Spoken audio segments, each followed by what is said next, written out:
శ్రీ గురుభ్యో నమః. శ్రీ మహాగణపతి నమః. జూలై 12 నుంచి ఆగస్టు 25 తారీఖు వరకు చంద్రమాన్ని అనుసరించి గోచార రీత్యా గురువు కుజుడు యొక్క కలయిక అనేది జరగబోతుంది అన్నమాట. వృషభంలో గురువు కుజుడు యొక్క సంయోగం జరగబోతుంది. అంటే రెండు గ్రహాల యొక్క కలయిక రాబోయే 45 రోజులు, అంటే జూలై నుంచి 12వ తారీఖు నుంచి 45 రోజుల పాటు ఈ యొక్క కలయిక అనేది ఉంటుంది. ఇది ఎటువంటి ఫలితాన్ని ఇస్తుంది అనేది చూద్దాం. శ్రీ గురుభ్యో నమః. శ్రీ మహాగణపతి నమః. కుజుడు గురువు యొక్క కలయిక అనేది జరగబోతున్నది. జూలై 12వ తారీఖు నుంచి ఆగస్టు 25వ తారీఖు వరకు కుజుడు గురువు కలిసి వృషభ రాశిలో సంచారం చేయబోతున్నారు అన్నమాట. ఇటువంటి పరిస్థితి గోచార రీత్యా ఎటువంటి ఫలితాన్ని మీనరాశి వారికి ఇవ్వబోతుంది అనేది చూద్దాం. ముఖ్యంగా మీనరాశి వారిని గమనించినట్లయితే చతుర్థంలో రవి అనుకూలమైనటువంటి ఫలితాలు ఇవ్వట్లేదు. కానీ జూలై 12వ తారీఖున వచ్చేటప్పటికి కుజుడు తృతీయంలోకి రావటం వల్ల అది పూర్తి అనుకూలమైనటువంటి ఫలితాలుగా మారబోతుంది అన్నమాట మీనరాశి వారికి. ఇది ఉద్యోగరీత్యా వ్యాపార రీత్యా కూడా అనుకూలమైనటువంటి ఫలితాలు ఇవ్వగలుగుతుంది. జన్మరాశిలో సంచారం చేస్తున్నటువంటి రాహు ఈ యొక్క రాశి వారికి వచ్చేటప్పటికి అనుకూలమైనటువంటి ఫలితాలు ఇవ్వట్లేదు. కానీ తృతీయంలోకి కుజుడు ఎప్పుడైతే సంచారం చేస్తాడో కుజుడికి గురువుకి వచ్చేటప్పటికి మిత్రత్వం అనేది ఉంది. అది అనుకూలమైనటువంటి ఫలితాలు ఇవ్వడానికి కుజుడిని ఎంకరేజ్ చేస్తుంది అన్నమాట. ముఖ్యంగా వచ్చేటప్పటికి నూతన ఉద్యోగ ప్రయత్న సంబంధితమైన విషయాల్లో అనుకూలంగా ఉంటుంది. ధైర్యాన్ని ఇవ్వగలుగుతుంది అన్నమాట. అంటే ఏదైనా విషయం చేసేటప్పుడు ఆ యొక్క విషయంలో వీరు ముందడుగు వేయగలిగినటువంటి శక్తిని ఇవ్వగలుగుతుంది కుజుడు తృతీయంలో ఉన్నప్పుడు. పేరు ప్రఖ్యాతుల విషయంలో ఉన్నతమైనటువంటి స్థాయిలో ఉన్నటువంటి స్త్రీ పురుషులతో సత్సంబంధాలను కూడా కలిగించగలుగుతుంది. కొత్త అవకాశాలను ఇవ్వగలుగుతుంది. నూతన వ్యాపార ప్రయత్నాలను ఒక అడుగు ముందుకు వెళ్ళగలుగుతారు అన్నమాట ఈ రాశివారు. చతుర్థంలో ఉన్నటువంటి రవి కొన్నిసార్లు ఈ రాశి వారిని అడ్డంకి కలిగిస్తూ ఉంటాడు. రవి ఎప్పుడైతే చతుర్థంలో ఉంటాడో సెల్ఫ్ డ్రైవింగ్ విషయంలో కొన్ని జాగ్రత్తలు అనేది తీసుకోవాల్సినటువంటి ముఖ్యమైనటువంటి సూచన. ఎందుకంటే చతుర్థంలో ఉన్నటువంటి రవి ప్రతికూలమైనటువంటి ఫలితాలు వేస్తాడు. ధనక్షయ కారకుడుగా కూడా మారతాడు అన్నమాట. ధనక్షయ కారకం అంటే డబ్బులు సమయానికి ఏదో విధంగా ఖర్చు అయిపోవటం, మోసపూరితమైనట్టు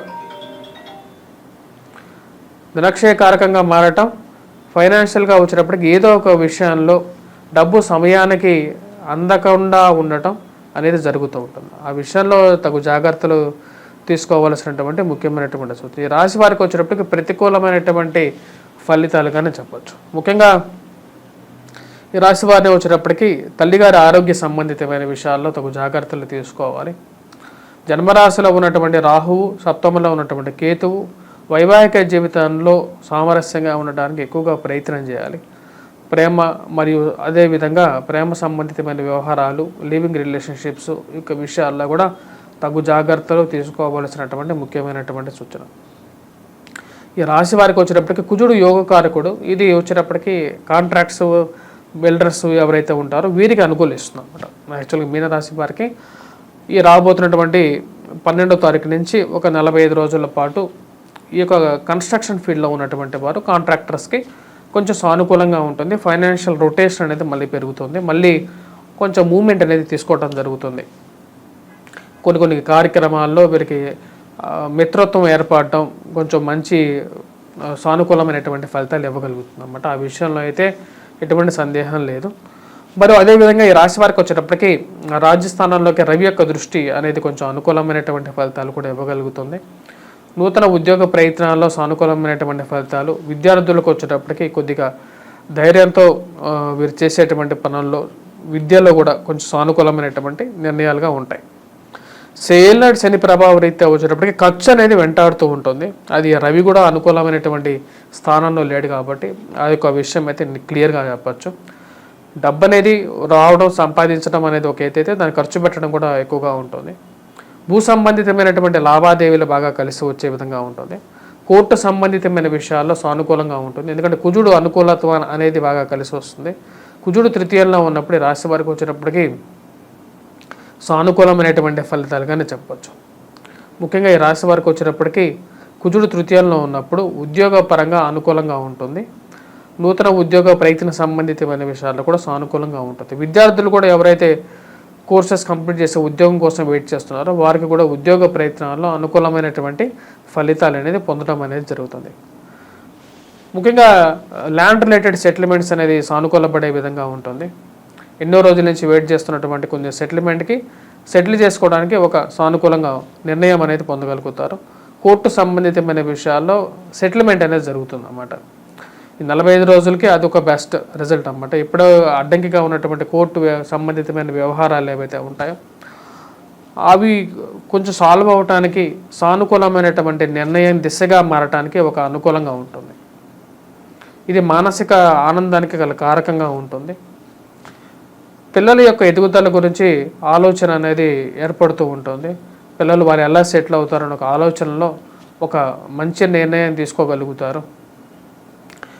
పిల్లల యొక్క పునర్వివాహ ప్రయత్న సంబంధితమైన విషయాల్లో కూడా ముందుకు వెళ్ళాలి, ఒంటరిగా ఉండకూడదు అనే జీవితంలో ఒక నిర్ణయం తీసుకోవడానికి ఒక ముందు ఆలోచన అనేది ఏర్పడుతూ ఉంటుంది. ధైర్యంతోనే జీవితాన్ని జీవించగలుగుతాను, ఎలాగైనా సరే ముందుకు వెళ్ళగలుగుతాను ఒక ఆలోచన, ధైర్యాన్ని ఆ యొక్క కుజుడు ఇవ్వగలుగుతాడు. కుజుడు అంటే ఎవరు? కుజుడు సాక్షాత్తుగా శివుడి యొక్క కుమారుడు అన్నమాట. అంటే శివుడి యొక్క శ్వేత రంధ్రం అంటే వచ్చేటప్పటికి తన యొక్క చెమ్మట నుంచి ఉద్భవించిన వాడే ఈ యొక్క కుజుడు అన్నమాట. భూమాత తనని పరిరక్షిస్తూ ఉంటుంది.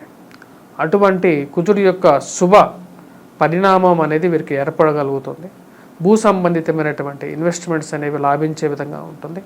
ఎప్పుడో కొన్నటువంటి భూమి మళ్ళీ తిరిగి ఎంతో కొంత రేటు పెరిగిందని చెప్పి తెలిసినటువంటి కొంచెం ఆనందం ఏర్పడగలుగుతుంది.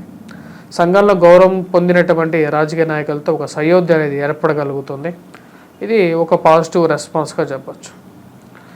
వీటిలో మీకు కొంచెం మీరు అనుకున్నటువంటి వారు గెలిచారు, అనుకున్నటువంటి వారు ఎలక్షన్స్లో ఒక పాజిటివ్ రెస్పాన్స్ తీసుకురాగలిగారు నాకు తెలుసు.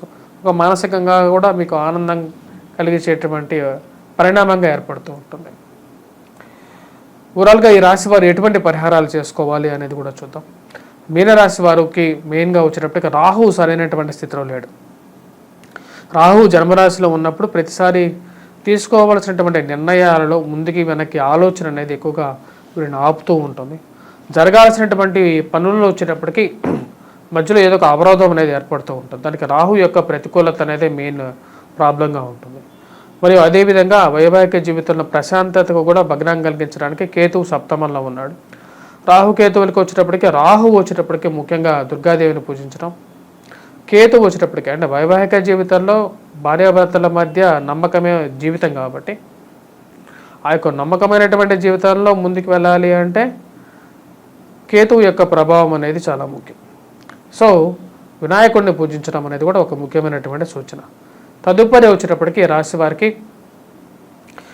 రవి యొక్క అనుకూలత అనేది చాలా ముఖ్యం. రవి చతుర్థంలో ఉన్నాడు. ఆగస్టు 15వ తారీఖు వరకు కూడా చతుర్థంలో కొనసాగుతూ ఉంటాడు అన్నమాట.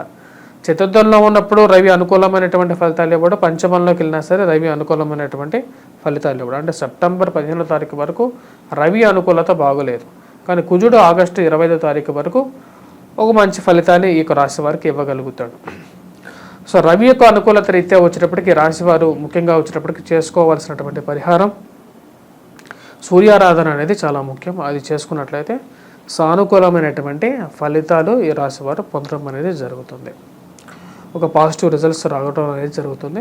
విద్యార్థులకి కూడా సానుకూలమైనటువంటి ఫలితం. సూర్యారాధన చేయాలి అంటే సూర్య నమస్కారాలు చేసుకున్నట్లయితే సానుకూలమైనటువంటి ఫలితాలు పొందడం అనేది జరుగుతుంది.